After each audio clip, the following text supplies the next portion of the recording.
Good afternoon, everyone, and welcome to our fifth Into Action series for the reading curriculum.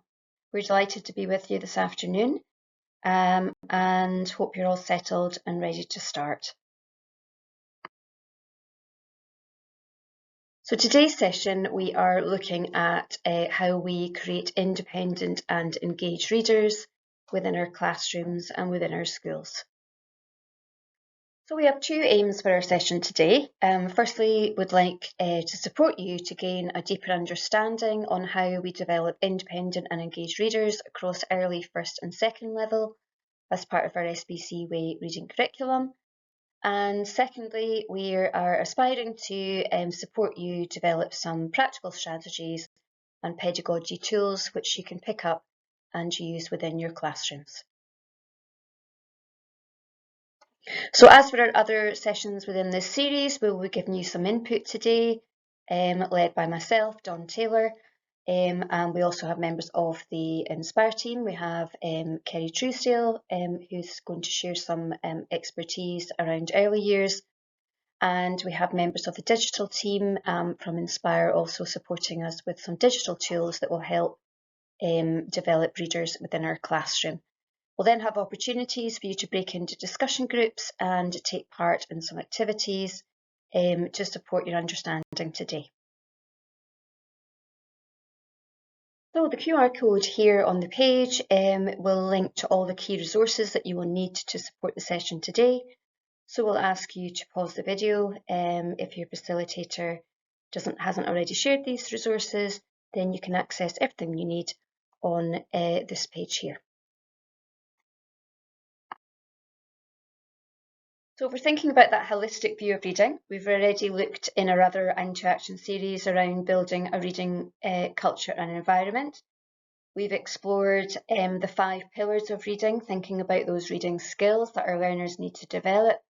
And this leads us now to moving on to that third element, where we're really trying to create independent and engaged readers as our learners move through the different stages of the curriculum and into their high school and adult years.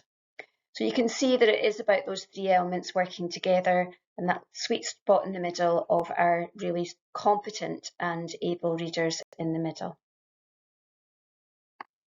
When supporting children to read at early level and beyond, we must ensure we have an holistic understanding of each child in order to engage and develop their independence as readers. We need to reflect on their strengths and what may hinder their reading engagement. In addition to the 5 pillars of reading, many other factors can impact a child's development of reading. These include a child's oral language, background knowledge and prior experience, and whether the child experiences a literacy-rich environment which promotes reading for pleasure. We must also consider any impact from health experiences, such as interrupted attendance or a health-related impairment, which continues to impact a child's progress.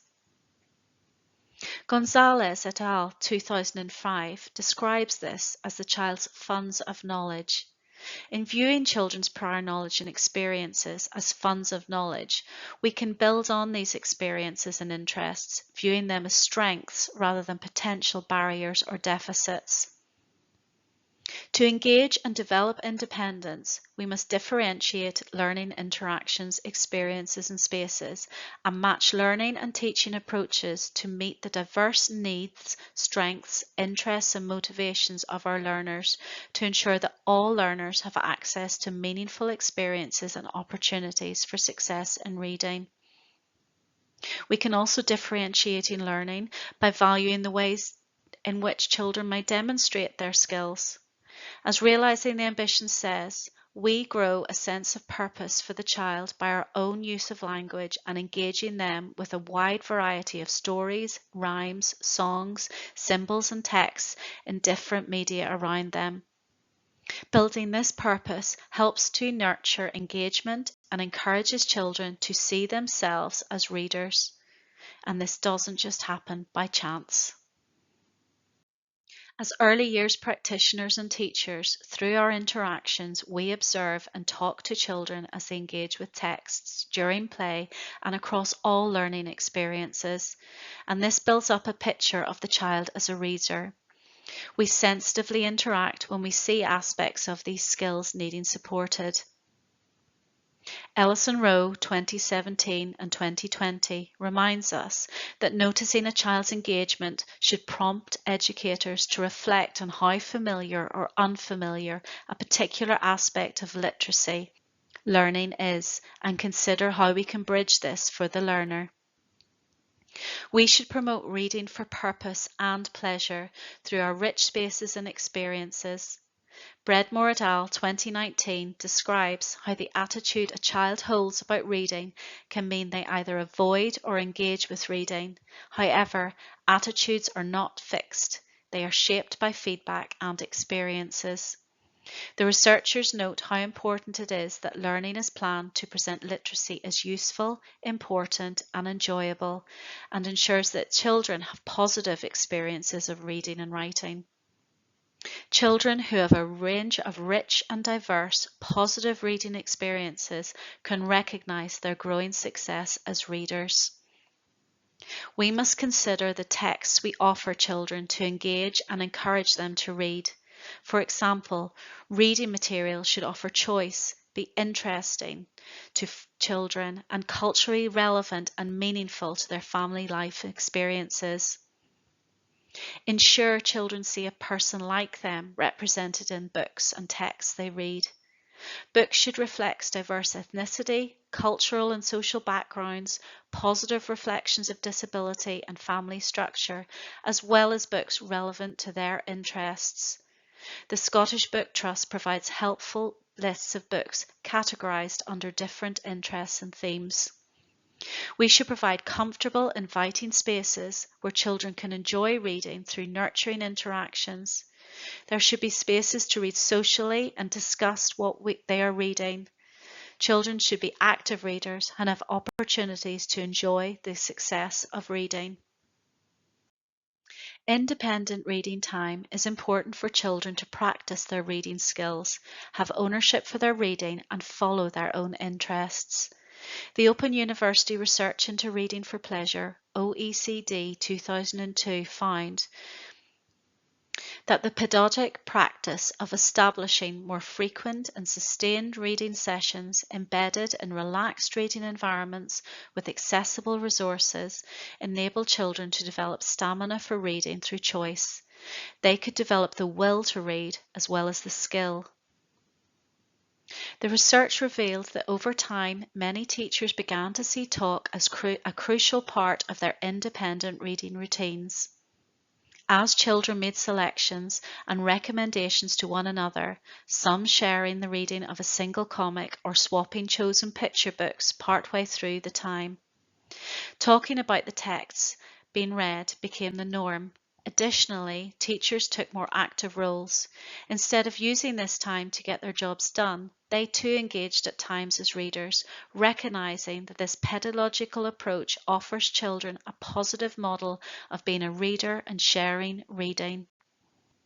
It also forged positive relationships around reading between teachers and children. Time to independently engage with reading material of their own choice allows children to develop preferences, likes and dislikes. Children should be enabled to have an uninterrupted time to read and be read to choose where they read and who they read with, whether that be alone or with peers or with adults.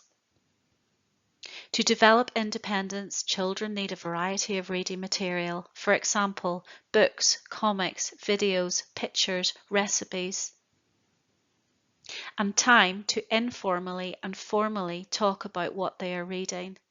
It is our role as practitioners to support the children to make choices and engage with their reading. Thanks, Kerry, for your input there. Those messages are really important for all learners right through the school. But if we're thinking really about how reading progresses from early into first and second level, there's a few key messages to consider. We want to ensure that we allow our learners, our readers, to have role models, coaches and peers who will support the reading process. We want our learners in our classrooms to have ownership and choice of what they read, allowing for them to select themes or novels that they're reading for pleasure, as well as the types of text that they read. We want the text that our learners are exposed to be familiar, to be important. We want them to be relevant to their current context or to life situations around them, their experiences. And also we want those texts to be really rich texts which will provide vivid and detailed text and information. We want them to have opportunities to think about and discuss the text that they read, really analyse them and really sort of develop that understanding that they will need and that level of analysis that they'll need when they eventually become independent readers. So opportunities to seek understanding, to discuss their ideas, their experiences, their opinions with their peers, really important, leading to that increased motivation. So when we're thinking about independent and engagement at first and second level, we can think about these three elements. We can think about opportunities to provide our learners with guided reading experiences, and we're going to go on and talk about that in a little bit more detail in a few minutes. We want them to have opportunities to be involved in shared reading experiences. And again, we want opportunities for them to be thinking around how they develop their reading for fluency. And it's those three components working together within our classrooms that are really going to support our learners to get that holistic and really deep and rich, meaningful experience. So there are lots of different approaches and strategies that you can use to support these three areas of reading. So in guided reading, we might use short stories, we might use a short text, we could teach this approach through a novel study. We might want to use a strategy called reciprocal reading, which we will go on to share a little bit more details about in the next few slides. Reflective reading is also useful to support more in terms of that independence following a guided reading lesson, where the learners get their opportunity to practice the skills that they've been working on alongside the teacher. In shared reading, again, this might be done through a shared text lesson. We could use reciprocal reading in terms of that approach, or it could be through a novel study or an author study. Two good strategies to use when we're looking at the developing fluency component are choral reading and paired reading or reading trios. And we're going to go on to explore these different aspects as we move through the presentation today. So we're looking at that holistic view of reading within our classrooms, and we're thinking around building, first of all, that culture and environment. We're offering opportunities for our learners to read for pleasure and be read to every day. Within our skills for reading, we're thinking around explicitly teaching and giving direct instructions around those skills. We're allowing opportunities for our learners to have modelling experiences where we're really demonstrating how they can take on board these skills. We're offering scaffolding opportunities and opportunities to practice those skills. And then that then brings us round to our independence and engagement, and you can see there how those three elements come together. We've got our guided reading, our shared reading, and our reading for fluency.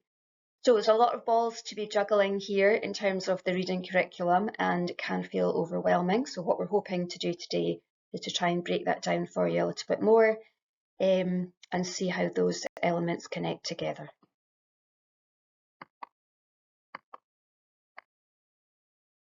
So we're going to think first of all around the guided reading element, and I'm going to pass over to Kerry now, who's going to talk us through what guided reading might look like in an early years context. Guided reading is a differentiated teaching approach where the teacher works with an individual child or small group of children who have a similar range of reading knowledge and skills and supports them to read a text independently. Fontas and Pinnell describes it as building a children's reading power to build a range of strategies for processing texts. Reading development of each child in the group is guided by the teacher who provides just enough support before, during and after reading to develop their skills and understanding, encouraging them to become increasingly more independent readers. Ongoing observation and assessment ensures groups are formed and reformed based on children's strengths and changing needs. There may be times where children are not at a similar point in their reading development as a number of other learners, so may work on an individual basis rather than in a group. In ELK, this would be through supporting children to engage with texts at their stage or development. For example, a differentiated story of the week for 2, 3 or 4-year-olds, and ensuring there are developmentally appropriate books available to facilitate choice, independent reading or one-to-one reading with an adult. In P1, this approach is also developmentally appropriate for some children. However, other children will be starting to learn to read independently and be directly taught by their teacher. Text selection should ensure that the level of difficulty is appropriate for the needs of the group or child.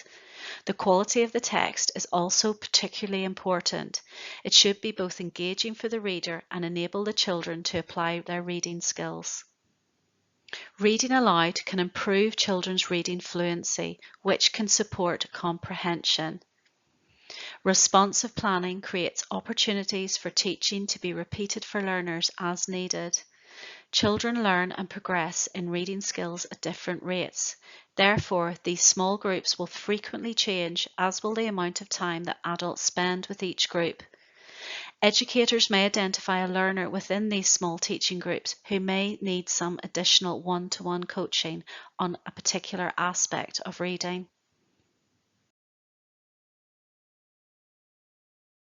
So thinking a little bit more detail there around what guided reading is, as Kerry has explained, it's a teaching method which can be used to support children towards independent reading. The teacher can support learners before they read a text, during the text and after the text. And it's an approach where the teacher can work collaboratively with a small group of learners who are reading at a similar level. Why is it an important approach for us to be using? It allows our learners to talk, to discuss and to learn new vocabulary. They can develop a new spoken language within their discussions.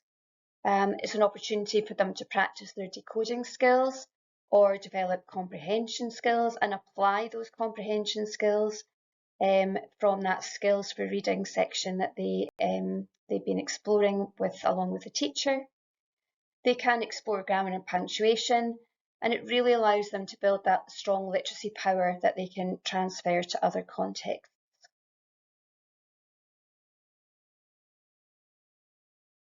So the role of the teacher within a guided reading session, it's very much about trying to promote the enjoyment of the text through that interaction and those questioning skills. To allow the learners to make links to real life experiences and previous learning. And to really home in and focus on a specific target or learning outcome. So you may have been looking at predicting as part of your whole class lesson in reading. This is an opportunity then to bring that skill into the guided reading context and for your learners to practice that in a small group setting. The teacher can also then be modelling how to use strategies. They can be explaining, observing and asking questions. So it's a really important role that the teacher has within these guided reading sessions.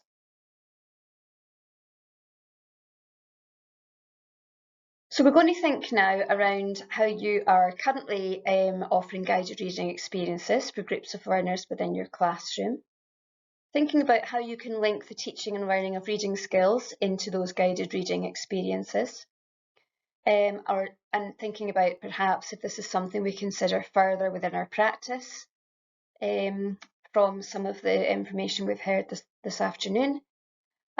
Thinking around how you differentiate those guided reading experiences and what opportunities do you currently have for modelling and scaffolding within guided reading experiences. So an opportunity to share what's currently going well in school and considering potential next steps for you within your classroom. So we're going to move on now to explore shared reading and what we mean by this, and looking at different approaches that you can use to support this within your class. Shared reading involves a teacher sharing or reading a text with a child or group of children. Practitioners lead interactive and shared experiences with texts with the aim of supporting reading for pleasure and developing skills through authentic, real-life reading opportunities. Shared reading experiences can provide a number of benefits. Firstly, practitioners and teachers can role model reading for pleasure, inspiring learners as they enthusiastically share and talk about what they are reading. Participation in interactive sessions can remove the barrier of decoding text for some learners and promoting a more inclusive shared reading experience. Children can explore the type of authentic texts that they may come across within their home or community. This helps children to understand that print carries meaning and can connect to their everyday lives. Adults can model and support a range of skills for children, including phonological awareness, fluency, comprehension, vocabulary, and phonics. Interactions with a wide range of texts and contexts can help to build children's background knowledge. However, books should align with the children's existing interests, preferences, and lives, or successfully introduce children to new genres or topics that they may enjoy. Children should also be involved in choosing from a wide range of rich and varied texts. The Centre of Literacy for Primary Education 2023 found that children are more engaged by high-quality texts with strong human themes, especially those in which they see themselves reflected in the characters or story worlds. There are some important aspects to consider when adopting a shared reading approach. A key finding from the Education Endowment Foundation found that staff are likely to benefit from training or professional development to use the approach effectively. The roles of both educator and child will change during shared reading experiences. As children are encouraged to play a more active role, over time the balance of who reads or facilitates discussion about the text passes increasingly to the child. Space should be provided for children to sit comfortably and see the texts. These should also be readily available in the environment for the children to explore independently. Small group activities can be useful, and different people can be invited to share texts with children, for example, older children in the school, family members, or people from the local community. In planning for whole school shared reading sessions, the practitioner or teacher should be mindful of the different developmental and learning experiences children need modelled across all aspects of reading, whilst also creating an opportunity for enjoyment and a sense of togetherness around a shared text. So shared reading is an interactive read aloud approach where learners can join in or share the reading of a book or a text while guided and supported by a teacher. This approach often uses oversized books or big books with enlarged print and illustrations. These may not be available anymore in schools because we now have our iPads and all our digital tools. So a short text could then be presented on an iPad or a smartboard. The teacher may wish to have one text on the smartboard with the whole class interacting with that text, or copies of that text could be available for small groups to work together in 3s or 4s, where they can really start to interact and engage with the text through using highlighting tools and so on. It may be if there's an author study going on within the class or a class novel, that it may be an extract from this that is the focus for this shared reading approach. So during shared reading, you and your learners can read aloud an enlarged version of a text that provides the opportunities for your students to expand their reading skills around this text. So this is a great approach as it allows our learners to work in mixed ability groups. It can really support those less able learners to engage with more advanced text that they wouldn't normally be able to access. It really allows for that collaboration and discussion around a text and those rich conversations. So we can really create differentiation and challenge within the same learning experience. This approach is great in terms of developing our learners' skills, so we can use that to develop their language skills, maybe by focusing in on verbs or adjectives or similes. You can see an example of that on the screen, where the teacher is asking the learners to highlight different adjectives that they have spotted within that text, and the discussion would be around how they're being used to make this text more effective. It can be used to develop comprehension skills, perhaps if you're focusing on prediction within your guided reading or your class novel. This can be brought into a shared text lesson so our learners can practice that skill once again, but in a different context. It might be used to explore grammar or punctuation. We can use that to support with our younger learners, really to try to support their phonics instruction and practice their decoding, again in a different context.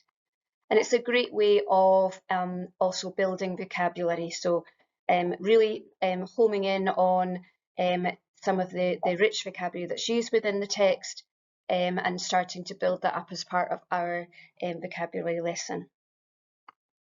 It's a good opportunity during a shared lesson to link this to your writing. So if you're focusing on an information report, for example, in terms of your writing lessons, then the shared text, it may be an example of an information report. We had the Panda example on the previous slide. There is a really good example of that. And of course, throughout all of this process, there's a real emphasis on practicing our Odyssey skills and developing our oral language. It's worthwhile at this point to point out that the same shared text can be used across different lessons. So for example, if we think back to that Panda text that we saw a couple of slides ago, it may be that 1 week the focus or the teaching focus for that text is around looking at questioning and pulling out different questions around pandas, looking at the facts and linking in perhaps with the information report writing focus. The next week there may be a focus around sentence openers, for example, if that's something that you're focusing on within your teaching. And the following week there may be a focus on fluency. So in terms of our preparation and planning, we can utilise the shared text across a few different weeks, just changing slightly our teaching focus that the learners will be engaging with. So really trying to think about how we're going to be clever with our planning time in our busy classrooms. So when we're thinking about that shared reading and we're thinking about that process that we might go through, whether it's across 1 week or whether it's across several weeks, the first thing that we would do is we would introduce and model the reading of the text, and that really allows for all learners to be able to access that text regardless of their ability. We're then going to ask the learners to read the text together. So thinking around that, the opportunity for them to either read the whole text or selected parts alongside the teacher. The learners are then encouraged to really sort of discuss and are asked what they notice about the text. So beginning to really sort of start at this point to start to engage a little bit more deeply with the text. The next step is really then that discussion. So the teacher will then guide those conversations around the meaning, the language that's used within the text, and invite the learners to start to share their thinking around this. Next, we're then going to think about those teaching points. What is it we want to be able to teach through this example or this text? So we're at this point, we're really thinking about the needs of our class. We're looking for maybe we're focusing on a gap that we've noticed within our assessments, or we're really making links with other learning experiences that are going on within the class. And this can happen, as I said previously, over a number of subsequent readings, so it doesn't need to all be taking place in that initial shared text lesson. And then, as I spoke about previously, the same text can then be used across different lessons with a different teaching focus being explored. And it's allowing our learners to really get to know that text in depth. But we're allowed to then, we as teachers are then looking at the different teaching points that we can be pulling out from that text. And I guess what we're doing at this point is really moving our learners into that independent phase of their reading. By going through that processing with them, we're really supporting them towards that independence.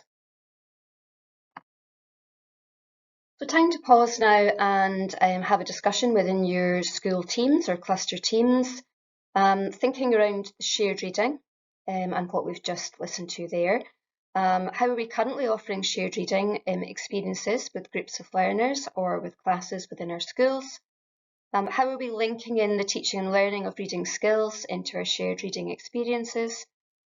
And then thinking around that differentiation, modelling and scaffolding. One thing that I came across recently in a training session that I did around AI is that we can put a shared text into AI, whether it's ChatGPT or Copilot, and we can ask the AI to produce a simplified version of that text. So if we think back to the Panda text again, we could insert that into AI and ask it to create a slightly easier text. So if we did have any learners that were perhaps working with an additional needs assistant who were really going to struggle to access that text, it's just a really simple way to try and differentiate that experience for them. The AI experience does blow me away with the possibilities, but just a wee thing to share there. Okay, I'll ask you to share, just to pause now and to have your discussions within your school, thinking around those shared reading experiences. So moving on now to that third strand and focusing on our reading for fluency. So our SBC Way identifies fluency as an important aspect of reading, and two ways that this can be supported is through choral reading or using paired or reading trios. Alternatives to guided reading in Primary 1 and beyond are reading in pairs where children alternate after each paragraph, choral reading where learners and educators read the same section of text simultaneously, repeated reading where children read the same passage multiple times, and echo reading where the educators read aloud to children and they follow by echoing the text back as a group. Reading for Pleasure Pedagogy, Reading Aloud Research Summary by the Open University, states that reading aloud to children enables children to process challenging content, text features, and vocabulary, even in subjects not normally associated with reading aloud, such as science and technology. Furthermore, reading to 4 and 5-year-olds more frequently has been shown to lead to higher reading, maths, and cognitive skills at age 8 and 9. The research demonstrated that reading aloud creates a sense of community, building the class repertoire of books in common and a shared reading history. Teachers also noted it gives all children access to sophisticated themes and literary language without placing literacy demands on them. Reading aloud was widely viewed as a key strand of reading for pleasure pedagogy, one which demonstrates the power and potential of literature and influences children's perceptions of the pleasure to be found in reading. Teachers need to make decisions about flexible groupings to plan targeted teaching and learning opportunities in order to support reading progress. Hall's 2013 review of effective literacy teaching in the early years of school found that effective educators organise learning across a variety of groupings, for example, small group teaching, one-to-one, paired work, cooperative and whole class teaching. These groupings were not fixed but flexible and matched to instructional need. So first of all, for our paired reading, this can be obviously done with 2 children or in a group of 3. 2 students can read together to improve their fluency. So one of our readers would read aloud and the other listens and provides support as needed. And the roles can then be reversed. Pairs can either be mixed ability or they could be reading at the same level depending on the needs of the learners in the class and what the teacher is trying to achieve. This can be used with any book or text. You can either read by sentence, paragraph, page or chapter when they're taking turns, so lots of flexibility there. And this may be part of a block plan if you're looking at this maybe perhaps between October and December, where you really are trying to look at fluency across all of your aspects of the reading curriculum. This can be quite a nice strategy just to bring in at this point. Thinking around choral reading. So choral reading is reading aloud in unison, either with a whole class or a group of students. So this could be part of a guided reading session with a small group of learners. It helps build learners' fluency, their self-confidence and their motivation. And again, it provides that support for less skilled readers. So they're hearing the text and there are opportunities for that to be modelled to them by other learners in the group. And it can allow for practice and support before reading on their own for those learners that are maybe not very confident in the reading aloud skills, and it allows the learners to really participate and be part of that reading community within the classroom. So we've got that strong model for fluent reading as our other learners listen to other members of the group.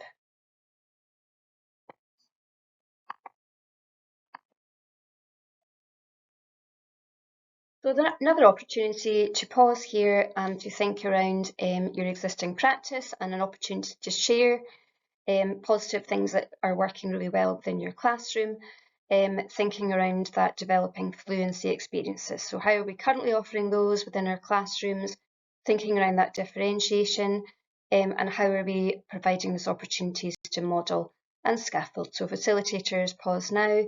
And we will allow some time for that discussion to happen within your groups. So there's been a lot of information there, and this is a good time now to stop for a short break, and your facilitator will let you know the details of that, and we will be back with you in the next slide. So we're firstly going to look at how reciprocal reading can support the guided reading and shared reading experiences you have planned within your classroom. So what is reciprocal reading? Reciprocal reading is a gentle introduction into literacy circles, or sometimes known as book detectives, where learners assume different roles within a group to instigate discussion and understanding of a text. Reciprocal reading itself has 4 specific skills or roles. There's the clarifier, the predictor, the summariser, and the questioner.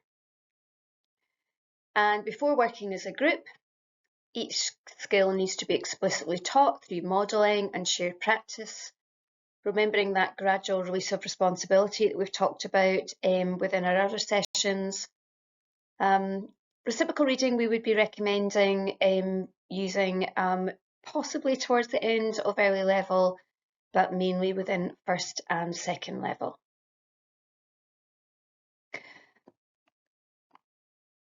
So when we're introducing reciprocal reading to a group, we do this gradually and slowly. To start with, all learners in the group are given the same role, and this is a comprehension skill that's already been taught. So for example, we might ask the entire group to take on the role of questioners. So the learners are supported by an adult to start with who models this role. and then they get an opportunity to all practice and ask questions about the text. The teacher would then move on to the next role until all 4 of those roles had been explicitly taught and scaffolded for the learners. The next stage is when learners are paired up with another member of the team for support. So it may be that within the group you may just focus on 2 to 4 of the skills. So you might ask 2 people in the group to be predictors and 2 people to be clarifiers if it was a small group, for example. So they're supporting each other in their pairs to take on that role. Next, we're moving on to different members of the team taking on different roles, and we're running all of those 4 roles at the same time. So each member of the team or the group has an important role to do, an important task to do as part of that reciprocal reading session with the teacher. Once they're really familiar of using this approach, they can take on those roles independently and with increasing independence. And then we can, as they become fully confident, start to introduce other roles such as influencers, illustrators, evaluators, and so on. We can really extend and stretch that experience as learners move towards the end of the second level. So we've shared a link here, and this is available in the resource list as part of this professional learning video. This is a video of a teacher. It is in an American school, but it's a teacher leading students to take charge and take responsibility with the different roles within that reciprocal reading approach. So definitely worth having a look at some point. Okay, could I have group 1 please come up? When our learners are engaging within reciprocal reading, they might want to make use of the visualising strategy that we explored as part of the comprehension series. If they were the summariser, for example, they may wish to map that out in a short flow diagram. They may wish to use a table if they were clarifiers to put in any words that maybe they were unsure of, and then to start predicting the definitions and so on. So these are really useful tools that they can use to try and showcase their understanding as they take on these roles.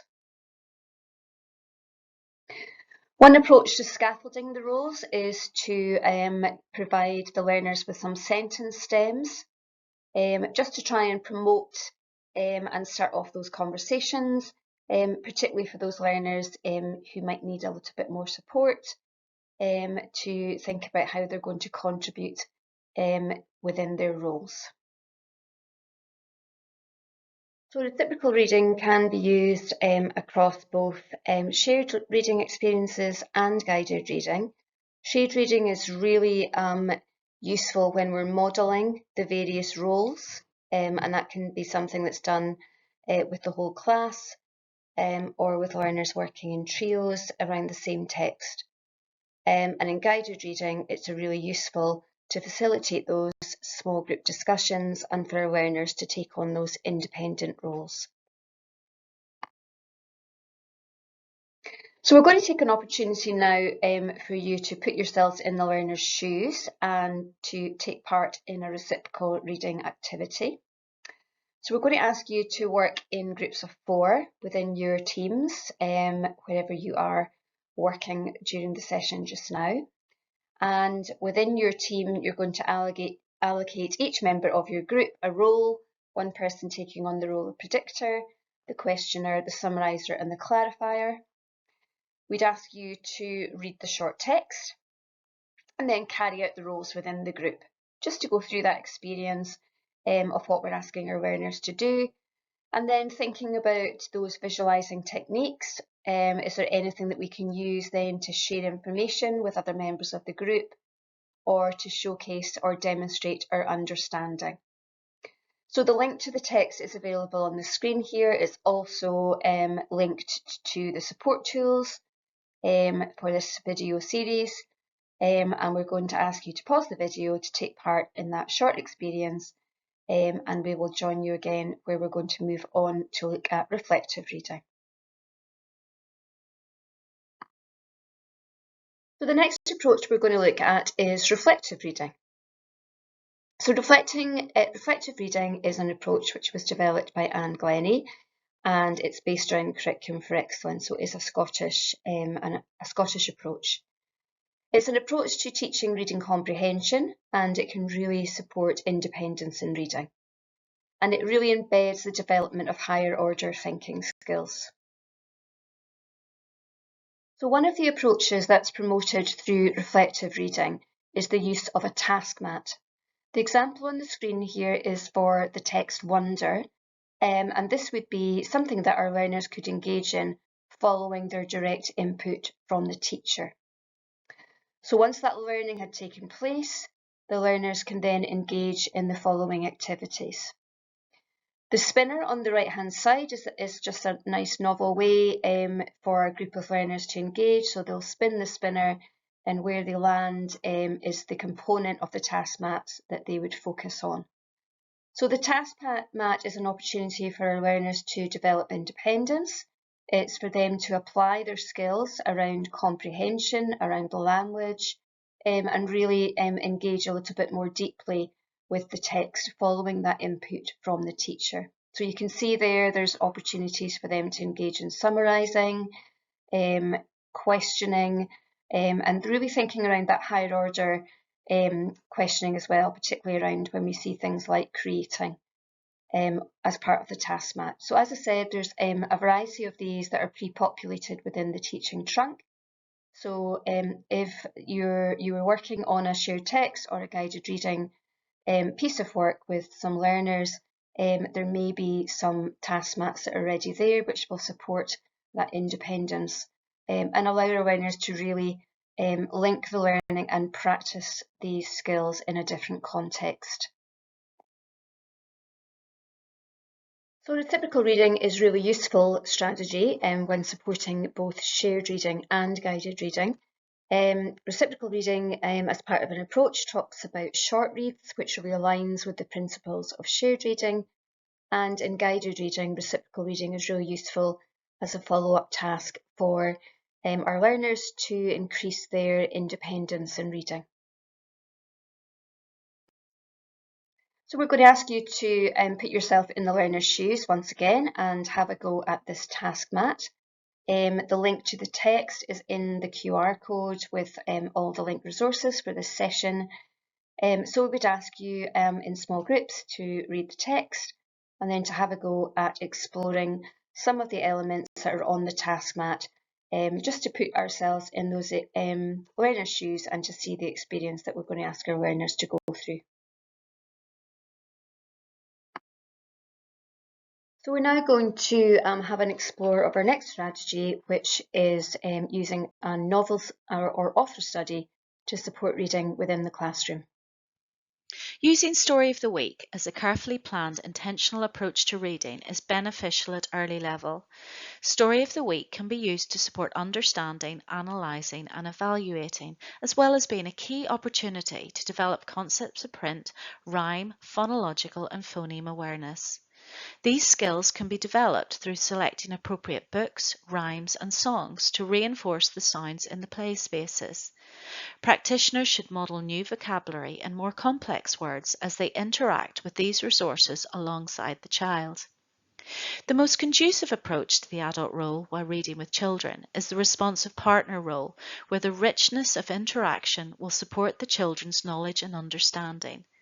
In order to do this effectively, we need to ensure that we have the time to take on this role, and Story of the Week gives us the opportunity to do this on a group level. Practitioners should provide frequent opportunities for responsive and intentionally promoted rhymes, songs, stories and games with repetitive rhythm and vocabulary. This can be done by planning a different focus each day, allowing the story to have an engaging balance of that which is familiar with a little of something new. Use a planned story of the week, focusing on story elements such as character, setting, and plot, using descriptive and concepts of print. Further information can be found on the Early Level portal. The experience is also an excellent opportunity to select a meaningful word of the week. Opportunities to engage with and explore the word chosen are facilitated in the spaces and experiences, modelled and explained as adults interact with it alongside the child. Rhyme and Story of the Week basket provocations that remain available indoors and out should be well resourced and easily accessible, and will continue this focused group time opportunity into free flow play opportunities. The visual on the right of the screen has been taken from Glasgow City Council and gives practical examples of how to make story time engaging for children and develop phonological awareness skills. So a novel study is the process of reading and studying a novel closely. It can really encourage our learners to enjoy reading, but it also helps them to develop the tools and strategies that they need to get the most out of the books that they're reading. Slightly different from guided reading, as it focuses on the entire class, and that's not to say that you can't use a novel as part of a guided reading lesson, but we're thinking of this in the context of a whole class novel. Why is this approach beneficial? It can foster a sense of community within the classroom.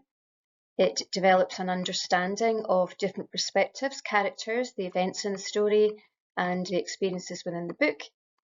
It can expose the learners to experiences and opinions of other learners in the class which may differ from their own opinions, and those useful discussions that open up from that. And it can widen the knowledge and understanding of text structure, of punctuation, grammar, vocabulary. All these things can come through, comprehension and critical thinking and so on, can all be a focus during those novel study times. So you may wish to select a novel that links in with an IDL theme, or it may be something that you're focusing on within the rest of your literacy learning, such as narrative text or characterization, etc. At earlier stages, you might want to look at several books rather than just one novel, and the example there is exploring different books written by Nick Sharratt. So a really good way to engage the learners into a certain style of writing, and then you can start having those conversations and comparing the different books and style of that same author. So considering that process and in terms of the recommendations around best practice, the first thing to do is obviously select your novel and thinking about the purpose of that. So what book will you be teaching and why have you selected that? We're then going to be considering the skills that we want to develop through that author study and thinking around the learning that we want to take place and all those different elements that we can pull out from that text. Then thinking around how we're going to be able to promote other skills and experiences through the novel.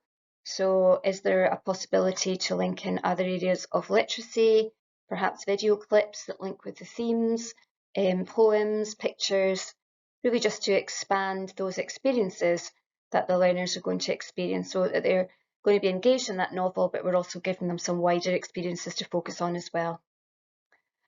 And we're really expanding those experiences in all directions. And then finally, thinking around that assessment of the knowledge and the skills, and that could be during reading the novel, or it could be at the end of that process.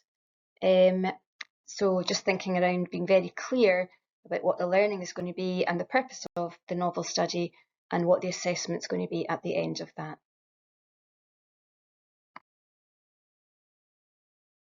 So just thinking around how we're using the novel study to support guided, shared and reading for fluency. So within guided reading, you may have a small group working on a novel study as part of that guided reading process. Within shared reading, this would be a novel shared across the whole class. And it may be within that there's small extracts from the novel that are used for smaller group work, or smaller teaching where you want to really home in on a certain page of the book or a certain section of the book. And again, for reading for fluency, we could use extracts from the book to practice those fluency skills.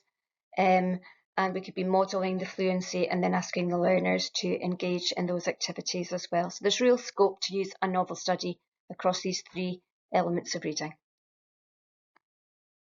So we're going to pause once again and just really considering your next block of teaching, thinking if there's an opportunity to build in a novel study or looking at an author's work.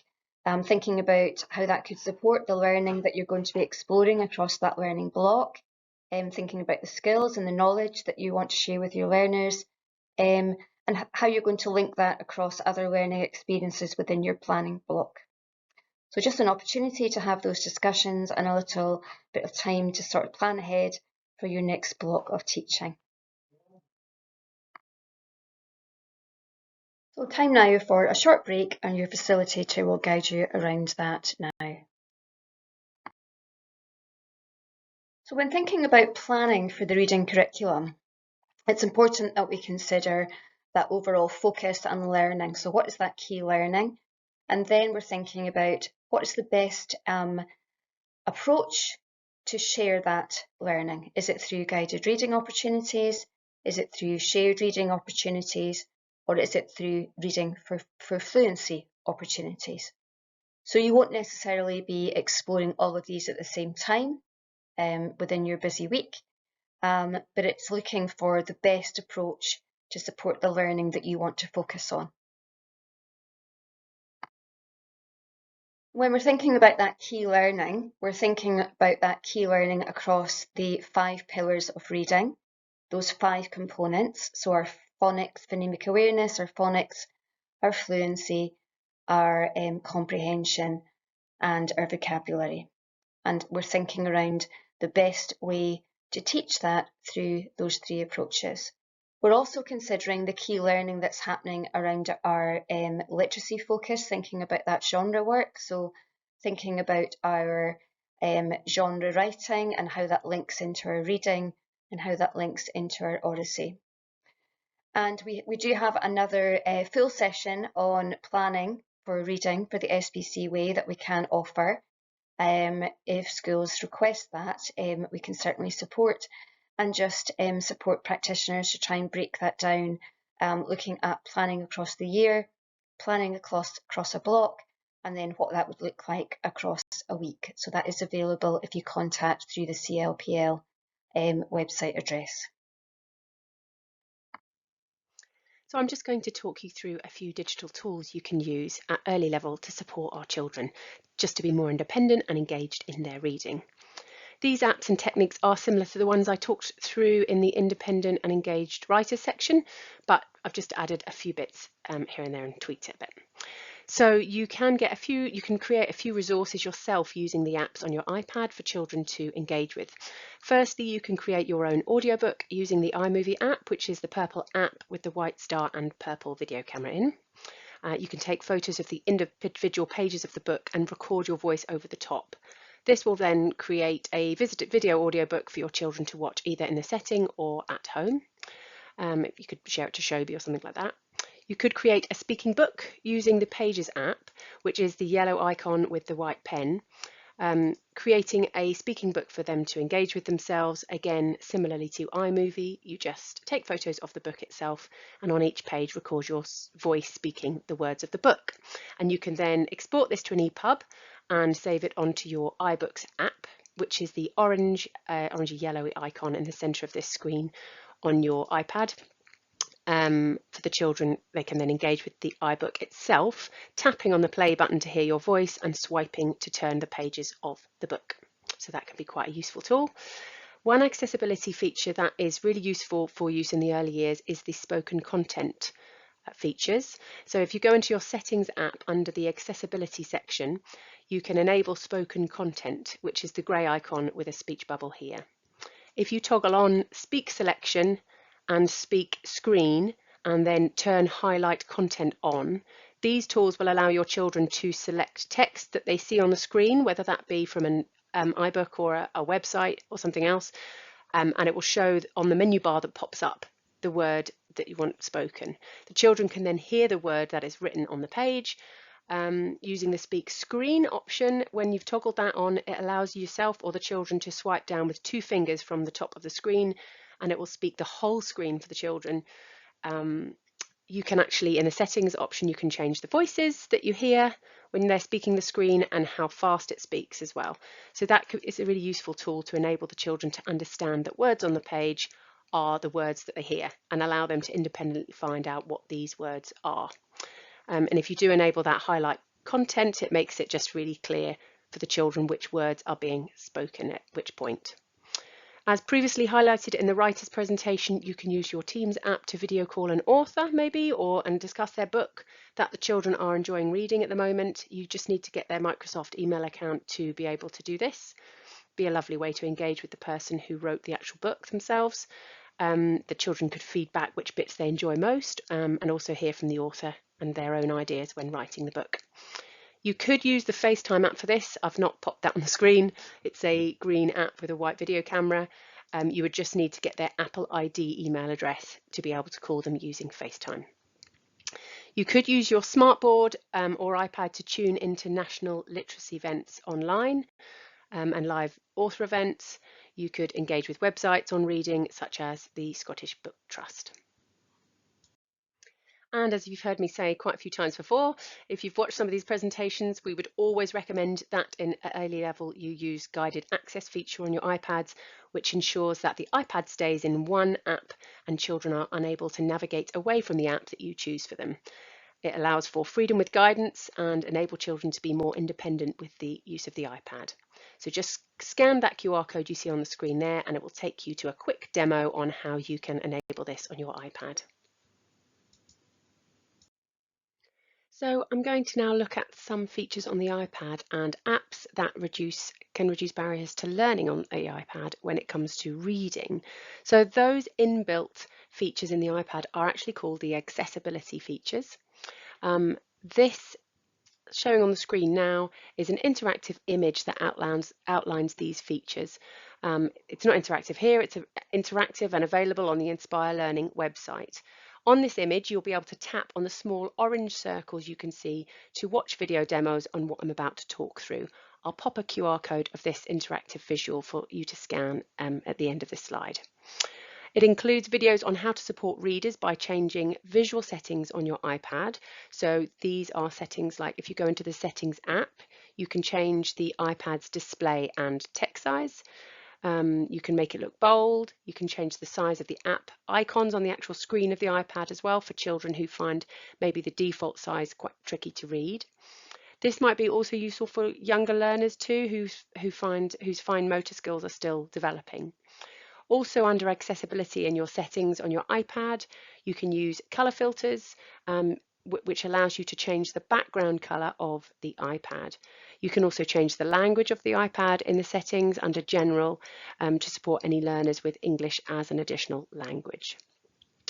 In terms of apps, using the Pages app, you can actually create a template on there with a coloured background. So you can use that for children who maybe find it easier to read on coloured background pages. And once saved, you can then use this template. It will be available in the template section for future use. On Safari, so your Internet Explorer app, you can use Reader View on some websites to take away like the busyness of the page to make it easier to read. So it'll take away things like adverts, colours, banners, things like that. And there's also the ability to change the colour of the background of that page as well, the font type that's used, the size, and as well as translate. You can translate into the language of your choice. All you do on Safari is just on the left of the address bar, there's a little A and a large A. You tap that to get those options. If children find it difficult to concentrate and read in the classroom, they could plug in some headphones if you've got headphones and choose different background noises and sounds on their iPad, such as rain, ocean, bright noise, etc. That will be available in the Control Center in your Settings app, and you add the hearing tool to your Control Center. To support children's reading, there are tools on the iPad that enable the iPad to read text on the screen to the child. So to do this, you can enable spoken content in your settings. You toggle on speak screen and speak selection, and it will let you select text. Then you can tap speak, it will come up with a banner, and you can tap speak to hear the selected text. And when it's to speak screen, you would then swipe down with 2 fingers from the top and it will speak the whole page. And actually, if you use that, the reader view on the web pages, like I've just talked about a minute ago, it won't then speak all the extra text on the adverts on that page. So that's quite a useful filter to put on the reader view. You can also ask it to highlight the text as it speaks, which will support the children making connections between that written word and the spoken word. You can change the speed of it and the accent of the voice as well.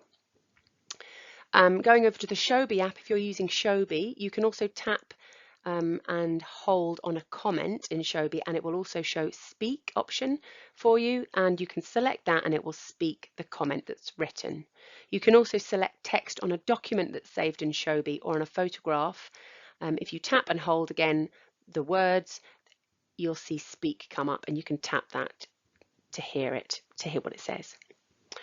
As promised, here's the QR code for you to pause this video and scan.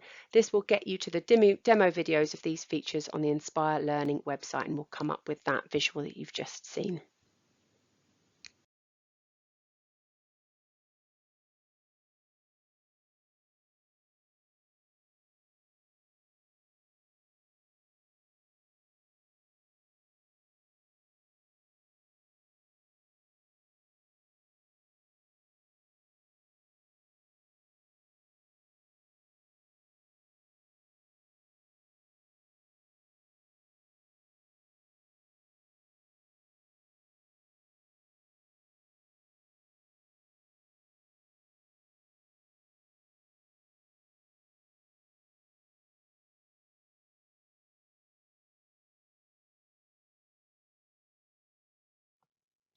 So here I've got an overview of apps available that reduce barriers to learning in reading.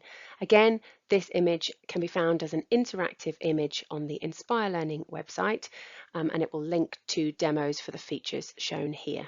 I'll pop up another QR code at the end of this slide so you can scan it and access that yourself. Firstly, the Microsoft Lens app, which is the red app with the L in it here, has numerous features that can support our learners. So with this app, you can take a photo of any text or document and the app will read it to you. You can crop and rotate the photo you take and then select Immersive Reader option. Once the image is scanned, you can change what the text looks like, the size and the color filter on the text.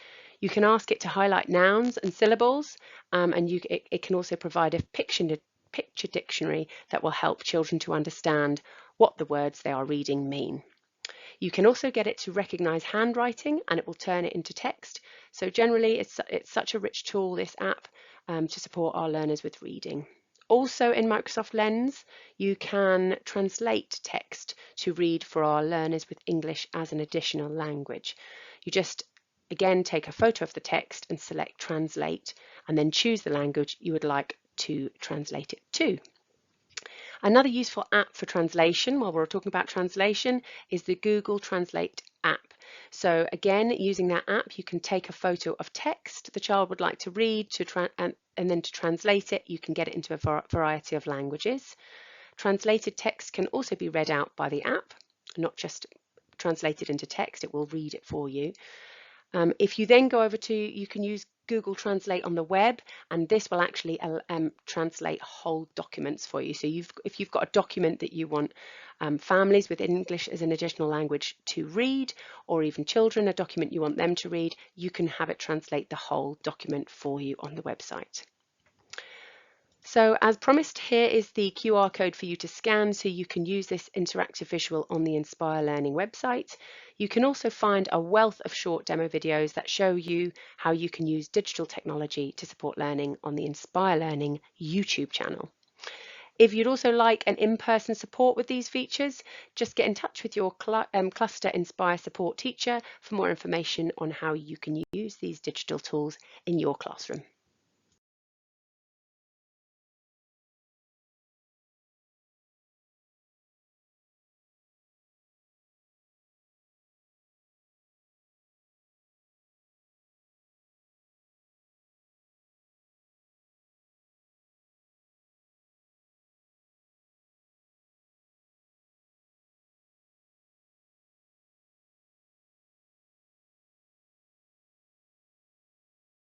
So our final opportunity for a discussion with colleagues today, thinking around that use of digital technology and how you're using that currently to support reading across the school, and thinking around those next steps. Just to say here that there is an offer of support from the Inspire Learning team in terms of supporting digital technology to support reading, and that can be accessed through contacting CLPL. If a school or cluster feel they need any extra support, then we're happy to explore that with you. So just to review our aims from today, we had aimed to support you gaining a deeper understanding and how we develop independent and engaged writers across early first and second level as part of the SPC Way reading curriculum, and also provide some practical strategies and pedagogy tools for you to use within your classroom. And hopefully that opportunity to discuss with colleagues has also been useful today in terms of sharing the good practice that's already going on across our authority. So we've explored a few things today. We've looked at the guided reading and that approach with small groups of learners at the same reading ability. We've looked at shared reading and how we can utilise that to support reading skills and that importance of reading for fluency. We've looked at some approaches which can particularly support our guided reading and our shared reading. So we've looked at reciprocal reading with the different roles that our learners can take on. We've looked at reflective reading and how that can be used to reinforce learning and support independence. And we looked at developing an author study or using stories or a novel within your classroom, again, to support within those guided reading and shared reading experiences. Kirsty supported us by looking at some digital tools to support reading, and then we had a short explore around planning reading across the term and what that might look like and how we can link the learning across those different components of reading and try and minimise that overload. And finally, we had a short glance at, or a short reminder around modelling and scaffolding in our teaching to support reading. So what next? An opportunity now for you within your schools to take forward following those discussions, thinking about who's going to be taking forward, if there's any actions to put in place, just so we have that consistent model, and your school leaders and facilitators will support you with those next steps. So we would welcome any feedback from our session today. This session was meant for a half day in service, just to allow some more opportunities to get through all the content, and also to allow for those opportunities to be thinking around collaboration and next steps. But it will be interesting to hear from yourselves in terms of us improving these sessions moving forward. And just to say thank you for your continued efforts in supporting the SPC Way reading curriculum, and a reminder that we are here to support any clusters or schools that feel they'd like any further guidance or support in their schools to move things forward. So hope you have a good rest of your day, and we look forward to meeting and seeing you again soon. Okay, thank you.